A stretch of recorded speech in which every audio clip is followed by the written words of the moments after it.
राज्यातील शासकीय रुग्णालयांमध्ये ओपीडीची वेळ वाढवण्याबाबत राज्य सरकारने महत्त्वाचे पाऊल उचलले आहे।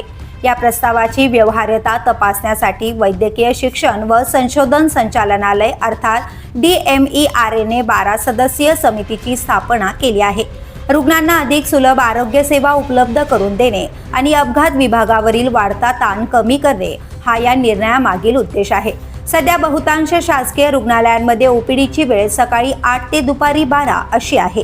नोंदणीची वेळ चुकल्याने अनेक रुग्णांना अपघात विभागात जावे लागते आणि त्यामुळे तेथील ताण वाढतो। समितीच्या अध्यक्षपदी DMER चे महासंचालक वैद्य डॉक्टर सुधीर मेडेकर यांची नियुक्ती करण्यात आली असून राज्यातील प्रमुख शासकीय रुग्णालयांचे अधिष्ठाते वैद्यकीय अधीक्षक आणि डॉक्टर संघटनांचे प्रतिनिधी समितीत सहभागी आहेत। दरम्यान सेंटर मार्टचे अध्यक्ष डॉक्टर अथर्व शिंदे यांनी या निर्णयाचे स्वागत केले आहे। सध्याच्या व्यवस्थेमुळे रुग्णांना नोंदणीसाठी तासनतास प्रतीक्षा करावी लागते, तर ओपीडीची वेळ संपल्यानंतर निवासी डॉक्टरांवर अतिरिक्त कामाचा ताण पडत असल्याचं त्यांनी सांगितलं। आता समितीच्या अहवालानंतर ओपीडीची वेळ वाढवण्याबाबत राज्य सरकार काय निर्णय घेते याकडे सर्वांचे लक्ष लागले आहे। तर पोलीस न्यूजसाठी चिन्नू कुमार श्रीवास्तव, मुंबई।